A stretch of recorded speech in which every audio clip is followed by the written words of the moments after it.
Welcome to Locally Sourced. I'm Armanda Famiglietti. Local news is alive and well in Putnam County. And tonight I have a very special guest who is probably the hardest working, most knowledgeable and respected reporter in Putnam County. So of course, I'm talking about Eric Gross. Eric, welcome. Thank you so much for having me. It's a pleasure to have you. Well, thank you so much. So Eric, I was looking over your biography. Yes. And it's quite impressive. It seems like you have been reporting the news one way or another since you were in high school. Exactly.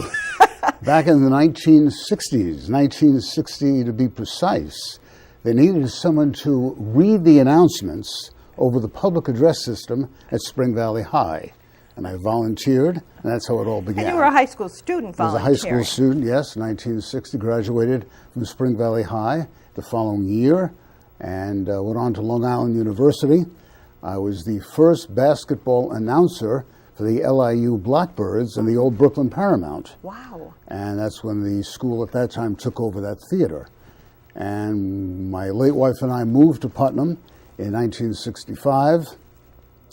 I was a teacher in the Carmel School District for many years, and there was an accident on the main street of Carmel, and I called the local radio station.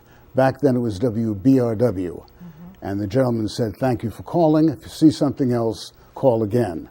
A week later, something else happened. I called. Make a long story short, I became the news director of the station, which was WPUT back then, from 1965 to 1982. And then back in 1970, Buzz Burr, who was the former editor and publisher of the Putnam Courier, was at a Board of Education meeting that I was at. And he said to me, "You want to cover something for me?" I said, "Sure." And that's how the business with the Courier began. And since then, I write my 40, 45 stories a week and keep busy. And I love it. I think I read in your bio you write 2,100 stories a year. On an average, yes, on an average, yes. That's fantastic. That's unbelievable. And you've been doing that for like 12 decades now? Or? Well, it's been for over 50 years. Okay, 5 decades. I exaggerated a little bit. But it was, it's my vocation and avocation. And it's the kind of a thing because you do something because you love doing what you do. It sounds like you never actually had to put a resume together and apply for a job. People just come to you and say, "Can you work for me?" And yeah, well, again, in college I was trained as a speech therapist. Okay. And I was a speech clinician or therapist in Carmel for all those years. And the news media just was something I was always interested in, and it took off. That's so exciting. Yeah. So it took off, and it hasn't ended. I hope not.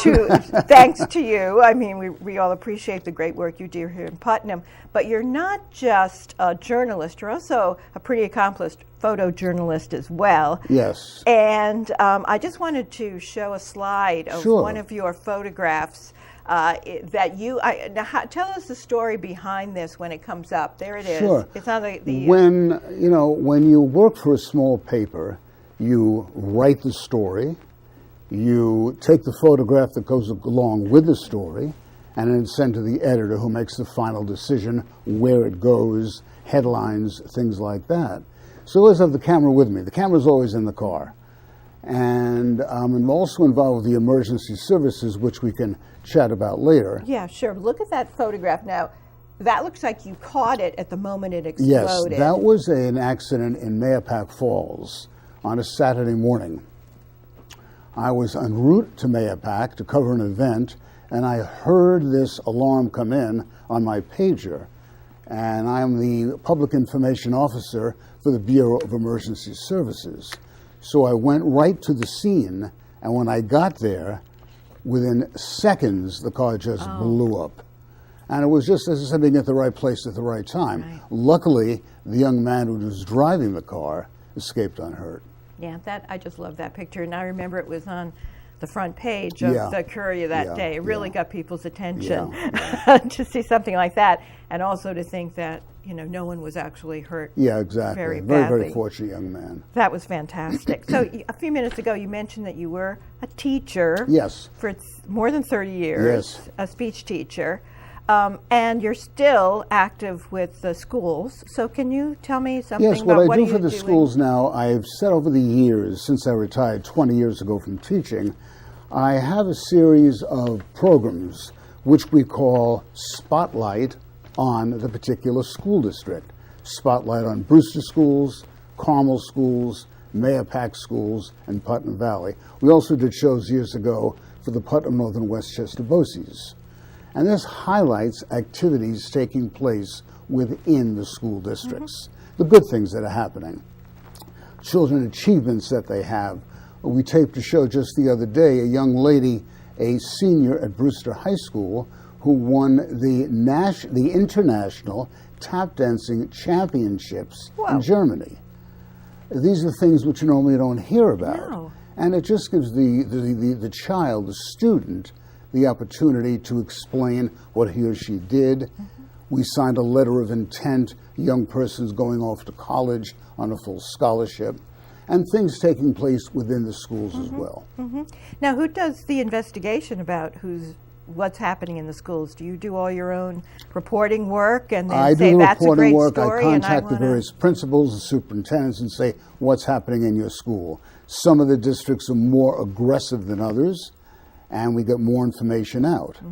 But we try to get as much out as possible about the good things happening in public schools. No, that's terrific. Yeah, So let's talk a little about this year. I've written probably close to 2,100 stories about what's been happening in Putnam County this year. Would you say that 2017 was there were a lot more newsworthy stories, or about the same as other years? It's probably about the same. About the same? Yeah, each year you have your highs and your lows. Of course, one of the stories I love the best is the first baby of the year that's born at Putnam Hospital Center on usually January 1st, 2nd, or 3rd. There have been a couple of major stories this year. The political races, the DePippo case. Gentleman was serving time in prison, retried, found innocent. So there have been a number of major stories like that. But each year, again, as I say, there are major stories, minor stories. The opioid epidemic is just horrific, what's going on. When you think of 13 people in Putnam alone have died this past year from the heroin overdoses. And the legislation introduced by our state senator, and now the county executive signing the legislation coming up shortly, the county will be actually suing the pharmaceutical companies. Pleased to see that. So there's Is some that in action taking conjunction place. with other counties as well? So that it's almost like a class action. Right. And remember, years ago in Putnam County, we were the first when it came to the smoking legislation, the anti-smoking. And I remember years back on the legislature, a resolution was approved, no smoking in public buildings in Putnam County. People said, you can't do that. Putnam did it. And now it's all over the state of New York. I don't miss it. Do you miss people smoking next to you in a restaurant Not at all. or Not anywhere at all. else? No, I don't miss it at all. In fact, it makes it a whole lot more Yeah, pleasurable, I exactly. think. Yeah. Getting back to the politics this year. It was an off year politically, right? There wasn't supposed to be too much going on, but yet it seemed to me there were some tight races and some nail biting going on. There was, and of course the shocker was, Sheriff Smith lost his race. It seems like that number 16 is a rough year for sheriffs because his predecessor, Robert Thorburn, lost after 16 years as well to Sheriff Smith. So I guess people feel after 16 years it's time for a change. Yeah, well, 16 years is a long time. I guess there aren't any term limits for the sheriff. Not for sheriff, no. For county executive, yes. Legislators, yes, but not sheriff. Right. Yeah. And I was amazed that was kind of a shocking, surprising election, right? Langley won. Yeah. But he only won by a very small amount of votes, as did Mr. Lord over in Southeast. Yeah. So to me, that means get out and vote because every vote counts. Around here, every vote counts. And I was telling the story before we went on the air today. Over in the Haldane School District years ago, the superintendent of schools told a story in which there were two young boys, 18-year-olds, standing outside the school on a school election day. And he said to the fellows, did you guys vote? He said, no, go in there and vote. And the vote passed that year by one vote. So every It had vote, to be one of those two. Yes, every vote counts. Every vote Well, counts. speaking of votes, there was a recent vote this week on the propositions for the Carmel schools, and it went down. Do you have a take on that? What do you think? It was just too much money. I mean, these are activities that are projects that are needed. The district needs They're capital projects. A right? bus garage. The bus garage up there is horrific. There's a pit. The maintenance people actually crawl down into a pit to work on the buses. So that's needed. Roofs are needed. But the numbers just frighten people. They put that in with the second proposition dealing with a 850 pupil auditorium at Carmel High and taking down other buildings. And it was just too much money, especially with SALT coming on now, all at once. Yeah. Eventually, the bus garage will pass, the roofs will pass. It'll have to be put up in a different format, though. Incrementally, rather than everything all at once. But a good news story was, I think, was that the bond passed in Brewster for the librry, and we're going to get a great new, that was great double news. the size Yes. library. That's used tremendously. I know I've done numerous stories with a librarian over there over the years, Gina. Right. And it's just cramped, and it was nice to see that did improve. And they're going to be able to make it larger without disturbing any of its beautiful charm. Exactly. Exactly. And that beautiful reading room and all. So that was a really great story. So let's go back to, you mentioned the drug scourge. Yeah. And I don't see that getting better. Although I see, like you say, there's more money coming from the feds and the state. I know Sean Patrick Maloney, I saw something in the paper, he was doing something. Terrence Murphy. It's like, it's something that all the politicians can support, that we really need to put resources behind the opioid crisis. And there are several local organizations that are helping. One of the women who runs the drug crisis in our backyard, Susan Salomon. She has a regular show that runs on Channel 8, and it's a fabulous show. I would recommend. Well, it's a wonderful organization, and she and her husband Steve and Barbara Christensen do a wonderful job. It's fantastic. What can be done? I mean, it looks like everyone knows it's a big problem. There's a lot of resource going towards it. Cove Care, Arms Acres. Someone's knocking your kids' heads over the wall. It's the kind of a thing that children experiment. And with this kind of narcotic, you get one shot, you get one chance, and that's it. It's not like years ago, somebody had a little pot, or you had a joint or something. But this is heavy-duty stuff. And fentanyl. Yeah, the fentanyl as well. And, who wants to put that stuff into their body in the first place? No. But it's just experimentation. And more times than not, as I say with the emergency services, this Narcan now. Right, thank heavens there's Narcan. Dozens and dozens of alarms where Narcan has actually brought people back. They were gone, and they actually brought them back. We'd have a lot more than 13 deaths, probably. A lot more. So thank heavens for that. Yeah.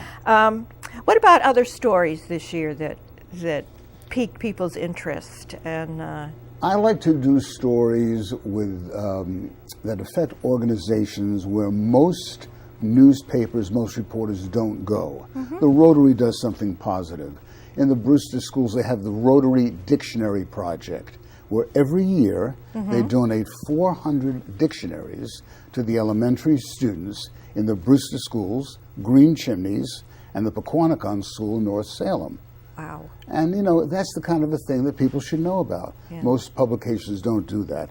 As I say, the first baby of the year, the fire departments, emergency services, these guys do wonderful jobs. The 911 center, how many times have those dispatchers are so well trained, and how they, by their training, have saved a life, have delivered a baby. That's the kind of thing people like to see. Right. Well, you mentioned emergency services. I mean, you have so many interests. You're still active in the schools. You're a full-time reporter. And you also one of your passions is emergency services and first responders, and so can you tell us, what the picture is here in Putnam of emergency services? Yeah, again, I don't think everyone. I don't really know, so it would be helpful to know about. Well, the Bureau of Emergency Services is the overseer of the various 13 fire departments and 4 volunteer ambulance corps in Putnam County, and they have what they call battalions. These are gentlemen who, at the scene of a major incident, coordinate activities and help the fire chiefs or ambulance captains bring equipment in. I'm the public information officer for that bureau. So at a major crisis, a scene of something, we will go and coordinate and get the information out to the public. Route 84 is closed, 684 is closed. Okay. One story that I'll never forget was Mother's Day 7 years ago. The Buddhist monastery in Kent every year has this wonderful Mother's Day celebration. That year, it was a very warm day. People from all over the New York City metropolitan area visit. They could have 3,000-4,000 people there. They bring their own food and they share the food. Some of the food was poisoned. Food poisoning set in because of the heat. It was not refrigerated properly. It wasn't on purpose. No. So what happened was you have 250 people who could develop food poisoning. They called a mass casualty incident. I was visiting my son and his family in Scarsdale. I get the call on the bat phone, as I like to call it, because you get up here right away. So I came up to Kent, and the whole story was, how do you get the information out? So I have contacts at the Associated Press, at CBS in New York, some of the other stations, and on a Sunday, that's a very slow news day. I contacted these, could you please get something on the air? If anyone attended the Buddhist monastery celebration in Putnam County and you're ill, contact your local physician, go to an emergency room at once. So this was a very serious food poisoning. This wasn't just it wasn't something I ate. People were just throwing up. It was horrible. It was awful. It was My awful. goodness. Life-threating if you're elderly, I suppose. Yes, people were just passing out. Passing out.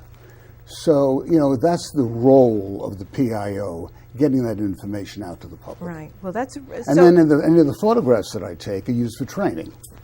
And it works well. Oh, okay. All righty. So, so it's really, your role is extremely important because people have to know about these things. And, again, it's just getting the information out to the public. Okay. Yeah. And do you have anyone helping you, or you're the No, person? You're the person.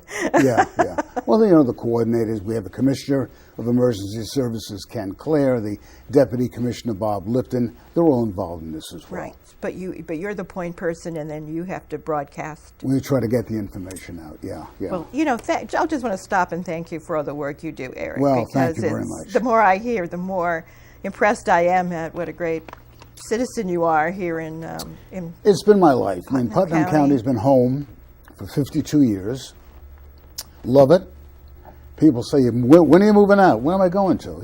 This is it. That's it. I wouldn't say that. I think you should stay as long as thank you you. can. Yes. They'll carry me out of a meeting some night. So here it is, the end of the year, there are some stories that have been with us all year, and they look like they're going to move into the next year as well. And so I kind of want your take on some of those stories. One of them is Butterfield campus, the senior center that was supposed to have been built there. And most recently, I saw something in the paper that said that they haven't started actually renovating yet. There's something with the budget that it seems higher. Yeah, the bids came in higher than expected. And, that's just a shame because it's so needed over there. Beth and Roger Ailes, who were residents of Garrison for many years, had made the offer of a donation of $500,000. The county decided after some shenanigans to take the name off the building. The money was taken back. It was donated to another charity. And I would have, Beth wanted at that time to build the building with her contractors. And I would have bet if that would have been permitted, it would have been built by now. But again, politics got involved in the whole thing, and that was it. Right. But hopefully it will be built next year. Yeah, it's needed. There is some money came through, right? Didn't Sandy Galiff? Yeah, there was money from Sandy Galiff, yes. About $500,000. She and Serino. Sue Serino got money also, yeah. But again, the bids came in too high now. But it will be built. Okay, and you feel badly for the people over there. It's needed. It's needed. You know, you have the senior centers here, and a beautiful senior center in Mahopac, and a great one in Putt Valley, and the people in Phillipstown deserve it too. Yes, I'm all for that. So let's help those seniors. So that's going to be next year, you think? Yeah, when we do this at the end of next year, and I'm committing you now, I want you to know that you'll do this with me next year, that'll be resolved and built. All right, so no more about that. One of the news stories I remember, because I'm a taxpayer and I like to complain about my taxes, one of my things that I do, is the reevaluation. Have we heard the last of the reevaluation? I think we have now, yeah. You know, again, it was 20 years since the last one was done. Funny story, back in 1965, when I came to Carmel, young teacher looking for a summer job, the J.C. Clemenshaw Company did a reevaluation for Putnam County. First one, again, 20 years before that, the entire county. Really? Is that that's been a pattern? Every 20 years we do an evaluation? And my job was, at that time, to measure and list, they called it. I had my 1956 Chevy with a big pole on the side, and went around, and you actually, with this 10-foot pole, measured a home, put it on a little card, all the measurements, and then check off what does the home have. How many bathrooms, wood floors, that kind of thing. Okay. And that became the assessment, the evaluation, back in the 60s. There wasn't anything done again for another 20 years, and now it's 20 years after that. Right. But I think it's over with. A third go up, a third go down, a third remain the same. I was one of those that went up. Do you think that maybe we'll have to wait another 20 years? No. Because now what's going to happen is it's going to be reassessed every year. Like every year every now. Year. But it'll be every year. But it'll be done automatically, though. So when you have a year when real estate sales are up, you might go up a little bit. When it goes down, it'll go down. Patterson, Kent, Putnam Valley have that now. Southeast has that now. But so now it'll be more equalized, So one of the other things that happens every year, of course, are the comings and the goings. And several people who've done their job for many years retired this year. And some new people came in. And you know them all, right? Well, Pat Sheehy was a wonderful lady, Office for Senior Resources. Right. I remember Pat when it's a shame she didn't get to see the new senior center. I know. I remember when she worked for George Pataki. She was commissioner for Pataki when he was governor. But she's done a wonderful job. Of course, Bruce Walker went off to Washington, the deputy county exec. He got quite the job in Washington. Yeah, very deputy county exec. I just say people come and go. Right. And, But we have a new tourism director, the Bureau of Tourism, Bruce Conklin. Bruce Conklin, very nice gentleman. He's on board now, and who knows what will be next year. Did you know Frank Smith? He was there. He was like the Frank deputy. Was a good guy. Frank was a great guy. I guess he went off to become a lawyer or something. And prior to the Carmel schools. Oh, really? Is he? Yes. Yeah, very prior nice to the young Carmel man. schools. Yeah, no, he was great. Yeah. Anyone else that you think of that we're going to miss a little bit here? I know there were in the emergency services. There were a few folks, former Commissioner Tony Sutton, great man. He was from Westchester, and wonderful, astute, caring individual. And he went off to do his EMT and paramedic work down in Westchester County now. He'll be missed. Yeah, at least people move on to better things, and I think Pat Sheehy retired finally. Yes, she did. Yeah, after a long career in public service. Yeah. So there was one story I know that sort of touched a lot of people's hearts in Brewster, and throughout the county, and throughout everywhere who heard about it, I'm sure, and that was the dog Falco, who worked with their police department. Falco was named after... we have a picture. Oh, there of he is. Falco. Yes. That's his trainer or his Trainer, partner. yes. Yeah. Falco was named after Detective John Falcone, who was a local Carmel man, a police officer in Poughkeepsie, who was killed in the line of duty. Wow. And Falco was an incredible animal, German Shepherd, and Falco developed lymphoma. I lost my little guy a year and a half ago to that, Magoo. And when I heard that, it just started and just caught me. So I remember working with Officer Italiano. Paul Italiano was the rooster officer who assigned the dog. And they had all kinds of fundraisers. We did all kinds of stories. And because the chemotherapy is frightfully expensive, And it, with my guy, it extended his life by 4 years. Wow. Unfortunately, with Paul's dog, it was about a year or so. Okay. And the dog passed away recently, and they had a very touching ceremony on a Sunday morning at Wells Park in Brewster. About 400, 500 people came. Hundreds of people came, officers from throughout the region with their dogs, and presented the officer with the dog's collar and the badge. It was, real tearjerker. Is Falco going to have a replacement? Or They're undecided. Well, I now. know he's irreplaceable, but they're undecided. okay. Mayor Schoenig Maybe said too they're going soon. to, they're going to decide. Yeah, that was a beautiful story. Yeah. And thanks for reporting that. Well, thank you. The way we did. Thank you. Where we have to wind up. Already? I know that's what everyone says. So, we have to wind up. It's like we're winding up 2017. Yes.